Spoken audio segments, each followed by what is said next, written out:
Okay, good morning. We have quite a few of us already at this press conference. So good morning and welcome to the launch of our first comprehensive report on the migrant pay gap. And we have with us Michelle Layton, Chief of the ILO's Labour Migration Branch, and wage specialist Rosalia Vázquez Alvarez, who will be presenting the findings, and two of them will be presenting the findings of the report. Also with us are Catherine Landait, Labour Migration Specialist, and Silas Amo Ajay, who's one of the main authors of the report from the University of Lausanne. We'll start with a short summary of the key findings, and then we'll open the floor for questions by Palais journalists. And for those journalists who are following this press conference via YouTube, please write to newsroom@ilo.org if you have any additional questions not covered by the press conference, and we'll get back to you as soon as possible with responses. And I just want to remind you that this is an embargoed press conference, and the embargo would lift at 1300 Geneva time, which is 1200 GMT. Michelle Layton will begin now with a summary of the key findings. Michelle, over to you. Thanks so much, Rosalind. And let me begin by saying that we are launching this report in the midst of what is the most unprecedented time in recent history, with the pandemic causing huge business disruptions, affecting the economies and livelihoods of hundreds of millions of people. And migrant workers are some of the most acutely affected. The report today presents a comprehensive global analysis of the migrant pay gap, looking at 49 countries. 33 of these are high income, 16 are low to middle income. Now, these countries comprise a quarter of all wage employees worldwide prior to the COVID-19 pandemic, and 50% of all migrant workers globally. So the coverage is quite important. We'll also present today some of the recent work that looks at how COVID-19 has impacted migrants in the last 6 months. What our report shows is that even before COVID-19, migrant workers suffered significant inequality in treatment in terms of wages. And we know that the wage gap not only has widened in the past few years, but migrants continue to be the subject of discrimination during this pandemic. The report outlines a number of key differences in the labor market outcomes of migrant workers and nationals, and I'm going to provide a few of the highlights. Migrants in high-income countries are more likely to be in precarious work, with 27% on temporary contracts and 15% working part-time. They are disproportionately represented in the primary sector, such as agriculture, fishing, and forestry, and they more often take jobs in the secondary sector, such as mining, manufacturing, and construction. A substantial proportion of migrant workers are in the care economy, with migrant women more likely to take up employment as care workers. Now, in terms of the wage differences between migrant workers and nationals, our estimates show that in the last 5 years, the migrant pay gap has widened in a number of high-income countries. Some examples are Cyprus. The hourly wage gap increased from 34% to 42%. In Italy, migrant workers earn 30% less than nationals, compared to 27% in 2015. In Portugal, the pay gap is 29% when it was 25% in 2015, and in Ireland, 21% now, when it was 19% just 5 years earlier. On average, the pay gap in high-income countries across the board is about 13%. There are also striking differences between men and women migrant workers, with women affected by what we think is a double wage penalty, being both women and migrants. The overall gender gap in pay is 16%, but for women migrant workers in high-income countries, they're earning 21% less than nationals. Women migrant workers in care, women migrant workers are overrepresented in the care economy, as I mentioned, but the wage gap there is very high, 20%, which means that they are earning about 1/5 less than non-migrant care workers in some countries. And many of them are frontline workers doing essential jobs and fighting the current health crisis, so they're more at risk of contracting the virus. Gender is not the only factor driving the migrant pay gap. Differences in job characteristics also play a role. Migrant workers in high-income countries earn less than similarly qualified nationals within the same occupational category. And the report shows that they are more likely to work in lower skilled and low paid jobs that do not match their education and skills. Higher educated migrants are less likely to obtain jobs in higher occupational categories in high income countries. And for example, if we look at US and Finland, the share of migrant workers with secondary school education is 78% in the US, 98% in Finland. But the share of migrant workers in higher semi-skilled jobs are only 35% in the US and 50% in Finland. And the story in lower and middle income countries is somewhat different. There, higher educated migrants do get jobs in higher occupational categories and tend to earn more than nationals in those jobs. But migrant workers in low-skilled occupations often earn significantly less than nationals. And this brings me to the way forward. The report examines what part of the gap can be explained by objective factors such as education, skills, experience. But where these are not factors, the report finds that the main reason for the gap may be caused by discrimination. Therefore, tackling discrimination and prejudices that are deeply entrenched in the workplace and our society is more important than ever.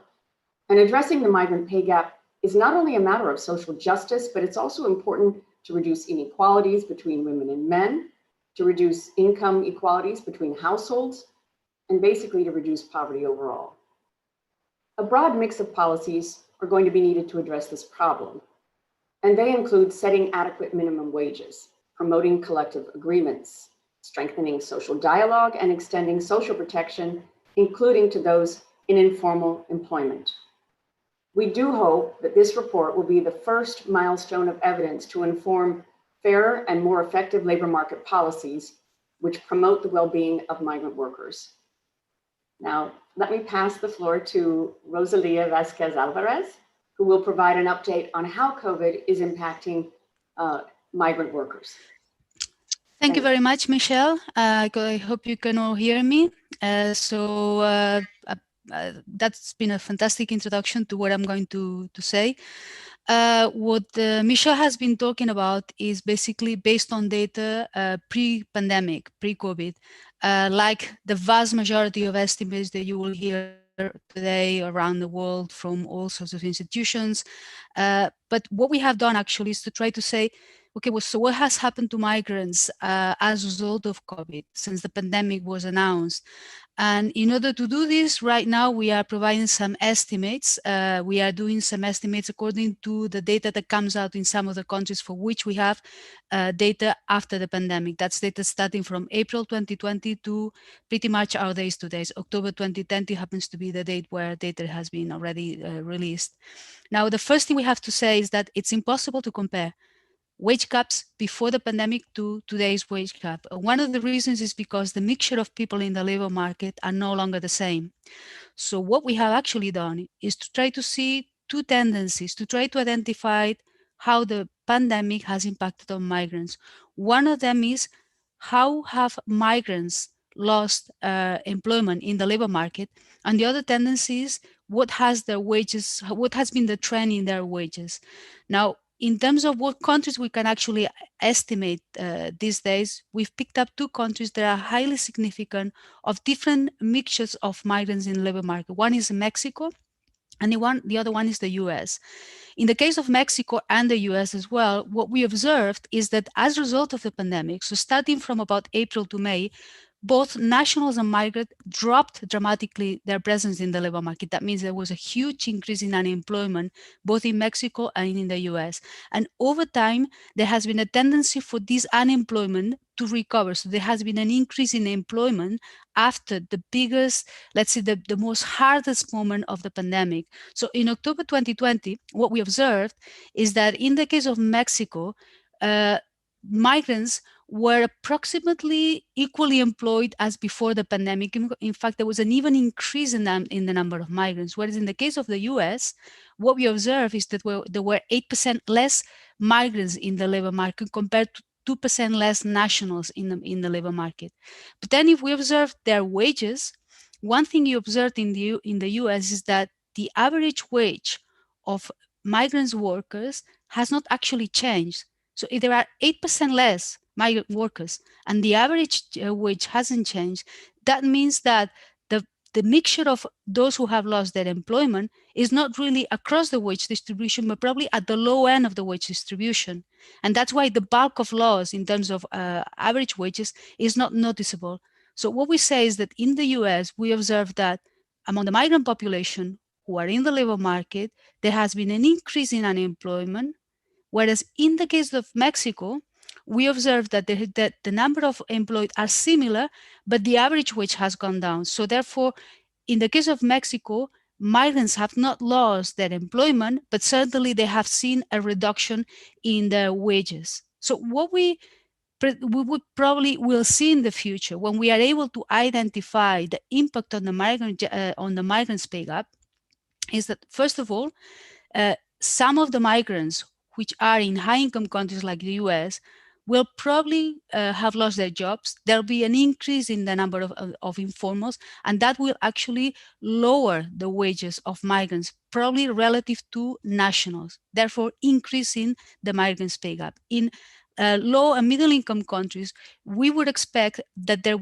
will be a downward pressure on wages, migrants and nationals alike, but in the case of low and middle income countries, there'll be an increase in informality, and it is likely that this will have an impact greater on migrant women than in migrant men. Why? Because women are more likely to work not just at the low end of the wage distribution, but they're more likely to work also on those sectors that have been hardest hit by the pandemic, and these are trade, manufacturing, but particularly private services, particularly in the health sector and in the care economy. So with these estimates, we can also say that basically the downward pressure on wages that we would expect to impact across the world, we have a significant impact, particularly at the low end, among those who are low paid, where migrant workers are usually higher represented. So with this, I close my speech and I give it back to the floor to the ILO. Thank you. Thank you, Rosalia, and thank you, Michelle. And we'll now open the floor for questions. So please put up the blue hand, and please state who you're representing when I give you the floor. And so we have the first question from Antonio Broto from EFE. Antonio, go ahead.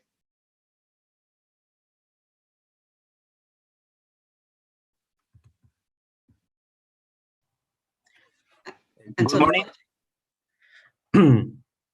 So in this presentation, there were some countries named, especially from Europe, but can you tell us some data as well from Spain and from Latin America?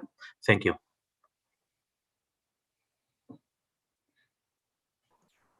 I think we'd probably go to Silas if you want to answer that question. Yes, please. Okay, thank you, Antonio.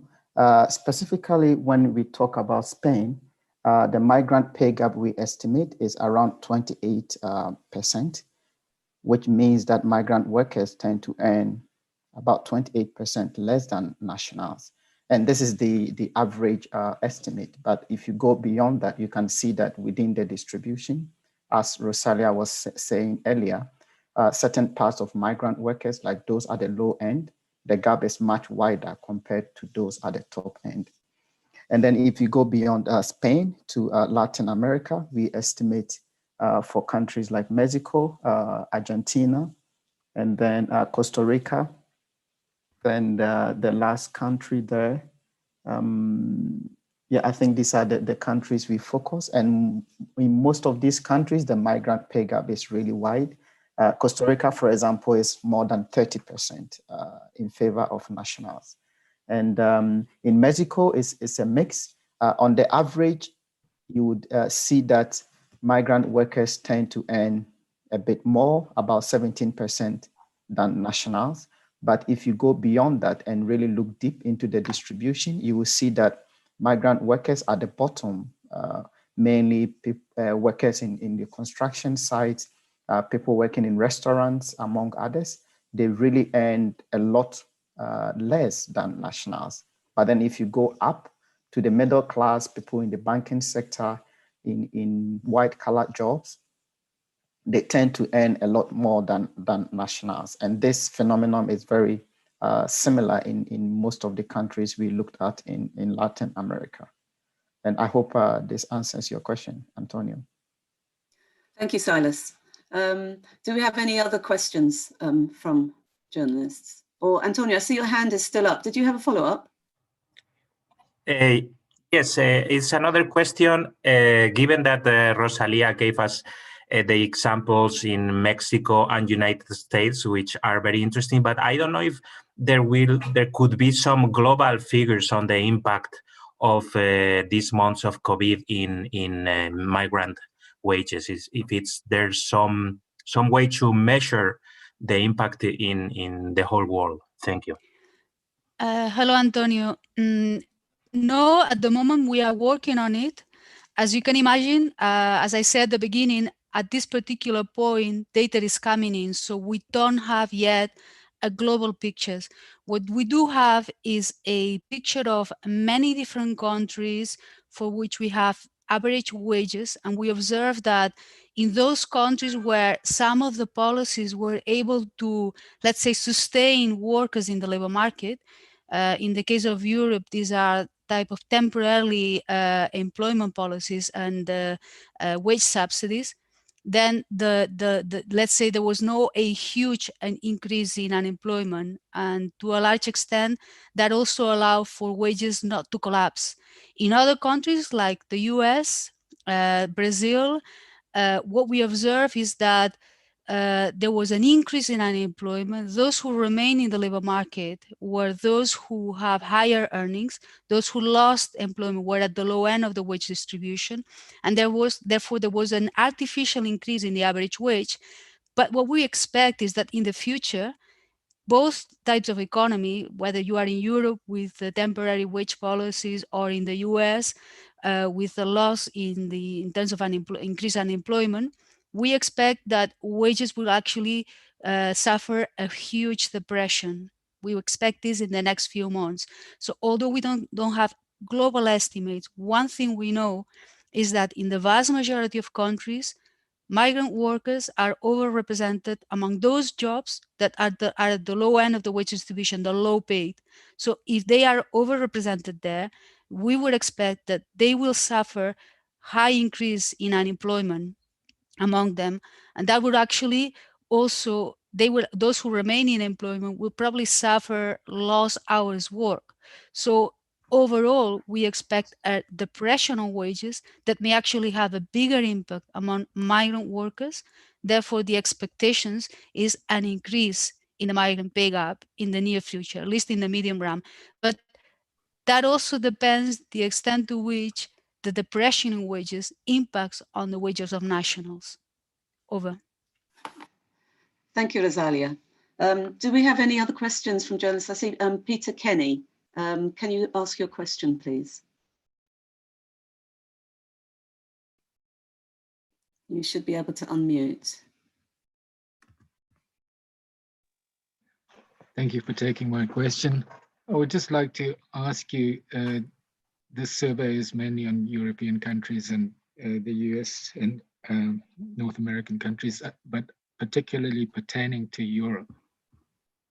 In terms of healthcare workers, do you have any data on which countries migrant workers in the healthcare sector come from? And is there any pattern there that you see? Thank you. I think, Silas, you probably have the best handle on the data there.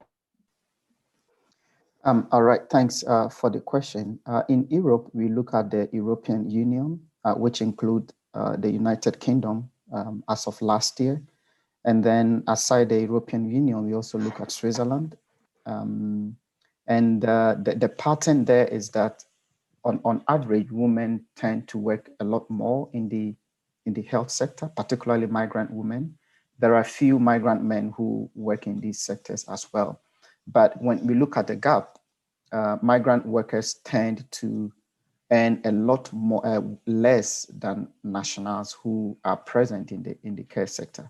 And this is particularly because migrant workers tend to do the jobs that are less paid within the sector, particularly domestic work and other care work. And even in the mainstream health sector, migrant workers, particularly women, tend to be nurses compared to being doctors. And for this reason, the distribution of wages is such that migrant workers tend to earn less. So on average, as we estimate, migrant workers earn about 21% less than nationals, which is wider than the average gap we estimate for the European Union, which is about 9% migrant pay gap when we include all other sectors. Okay, thank you, Silas. Peter, your hand is still up, but do you have a follow-up? Yes, I was just wondering if there are any patterns of countries in which people in the European Union are coming from as migrant health workers, because I know that in some countries, like for example in Japan, migrant health workers, a lot of them come from the Philippines. Say, is there any pattern of countries from which people come to work in the European Union? Thank you.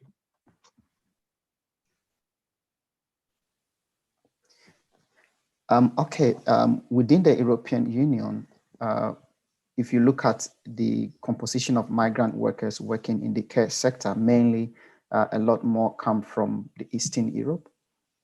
And then even within the European Union, people move. So you find Romania or Greek workers going to Germany or France. So there is that within the union movement of workers. And then you have movement from outside the EU. Like you have Filipino nurses coming in to the European Union, and you have other workers of Asian origin also coming in. But in the report, we don't actually show the distribution of these workers, which is something that is beyond the report. But this can be provided upon request if it's of interest to you. Okay, thank you, Silas. We'll now go to Gabriela Sotomayor, who works with Proceso, a Mexican outlet. Hello? Go ahead, Gabriela. Yes, thank you very much, Rosalind. Hi, good morning. One quick question, short question. Rosalia mentioned that in Mexico, there has been a reduction in wages of migrants, of migrant workers, but how much? On what percentage? If she can clarify that. Thanks. Yes, hello, Gabriela. Okay, what we have observed basically is that if we compare the average wage of migrant workers between January 2019 and October 2020 in real terms, migrant workers are getting approximately 7% less on average. But as I said at the beginning, if we had the same mixture of migrant workers in the economy, we would be able to compare average wages. What's important actually is to observe that if you take the wages of individuals who remain in the labor market in October 2020, and you compare the total amount of earnings that these migrant workers are getting, on average is just about the same in real terms to that bulk that was there in 2019, and that's taking into account the cost of living, so it's in real terms. Yet you have a slightly higher number of migrant workers in the labor market, which tells you that that means that on average, each migrant worker is getting less. If the bulk is the same and you have a slightly higher number, they are getting less on average than they were getting in real terms before. Now, we don't dare to actually say on average if it was 20,000 pesos, 10,000 pesos. We just say in total, the bulk is different. Over. Okay, did you have a follow-up, Gabriela? No, thank you. Thank you very much. Thank you very much. Do we have any more questions from journalists? I don't see any blue hands up at the moment. I'll just wait a couple of seconds.